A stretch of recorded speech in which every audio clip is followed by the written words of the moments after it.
তাৰ বাৰ্থডে এইটো গিফট পালোঁ মোৰ মিছেছৰ পৰা। তো বলক চাওঁ কি আহিছে। গমটো মইতো পাইছোঁৱে গম, আপোনালোককো এবাৰ দেখাই দিওঁ বুলি ভাবিলোঁ। এয়া চাব পাৰে, এইটো আহিছে আছে হলিলেণ্ডৰ মাৰ্ক M2। এইবাৰ স্পেচিয়েলি মানে চিডিঅ'জৰ কাৰণে এইটো দিছে তাই, মোক বহুত ভাল লাগিছে। আৰু এটা গিফ্ট আছে, এইটো ৱাটছ হয়, এয়া চাব পাৰে আপোনালোকে।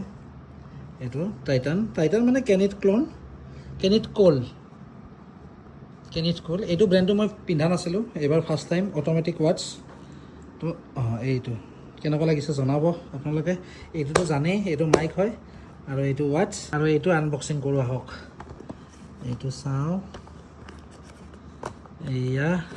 এইটো চাব পাৰে।